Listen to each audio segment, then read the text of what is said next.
কি দেখছো? আমার মনে হচ্ছে বাবা আমার থেকে ছোট হয়ে গেছে।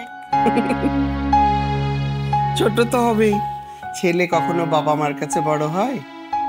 আচ্ছা বাবা, মা তোমরা কিন্তু বেশি ব্যস্ত হয়ে যাচ্ছ।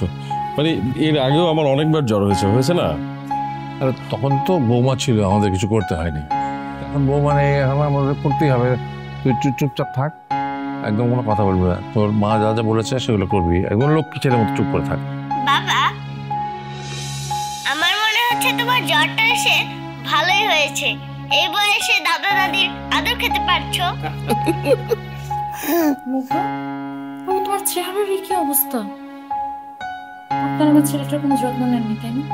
বৌমা, তুমি অনেক দূর থেকে এসেছো, বিশ্রাম নাও, তারপর শাকিলকে জিজ্ঞেস করো এই কয়দিন আমরা ঘুমিয়েছি কিনা। সেটা তো আমি আমার ছেলের চেহারা দেখেই বুঝতে পারছি মা।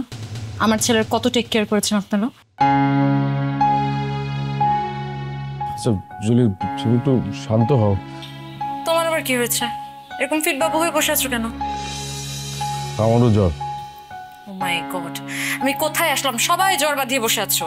তোমার যদি জ্বর হতো তাহলে বুঝতে পারতে যে দাদা দাদি জ্বরের কি সুন্দর ট্রিটমেন্ট করতে পারে। একদম চুপ, বেশি পাকামো করবে না।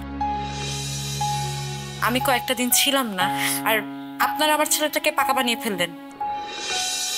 বৌমা, তুমি একটু ঘরে গিয়ে রেস্ট করো। কয়েকদিন বাইরে থেকে বাড়িতে এসছো তো, এই জন্য মানে বাড়ির অবস্থাটা তুমি বুঝতে পারছো না। মানে তুমি বুঝতে পারছো না হাওয়াটা কোন দিকে বইছে। হ্যাঁ, আমরা সবাই অসুস্থ হয়েছি, কিন্তু মানসিকভাবে আমরা সবাই সুস্থ। তাহলে কি বলতে চাইছেন? আমি মানসিকভাবে অসুস্থ?